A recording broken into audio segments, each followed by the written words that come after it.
Many of us will experience some kind of trauma during our lifetime. Sometimes we escape with no long-term effects, but for millions of us, those experiences linger, causing symptoms like flashbacks, nightmares, and negative thoughts that interfere with everyday life. This phenomenon, called post-traumatic stress disorder, or PTSD, isn't a personal failing. Rather, it's a treatable malfunction of certain biological mechanisms that allow us to cope with dangerous experiences. To understand PTSD, we first need to understand how the brain processes a wide range of ordeals, including the death of a loved one, domestic violence, injury or illness, abuse, rape, war, car accidents, and natural disasters. These events can bring on feelings of danger and helplessness, which activate the brain's alarm system, known as the fight, flight, freeze response. When this alarm sounds, the hypothalamic, pituitary, and adrenal systems, known as the HPA axis, work together to send signals to the autonomic nervous system. That's the network that communicates with adrenal glands and internal organs to help regulate functions like heart rate, digestion, and respiration.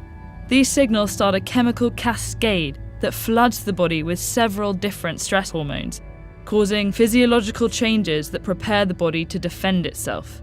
Our heart rate speeds up, breathing quickens, and muscles tense. Even after a crisis is over, escalated levels of stress hormones may last for days, contributing to jittery feelings, nightmares, and other symptoms. For most people, these experiences disappear within a few days to 2 weeks as their hormone levels stabilize. But a small percentage of those who experience trauma have persistent problems, sometimes vanishing temporarily, only to resurface months later. We don't completely understand what's happening in the brain, but one theory is that the stress hormone cortisol may be continuously activating the fight, flight, freeze response while reducing overall brain functioning, leading to a number of negative symptoms.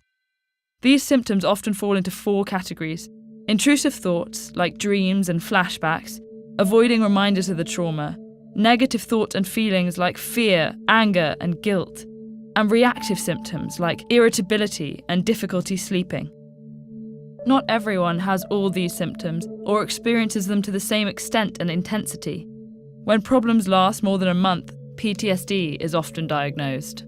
Genetics, ongoing overwhelming stress, and many risk factors like pre-existing mental illnesses or lack of emotional support likely play a role in determining who will experience PTSD.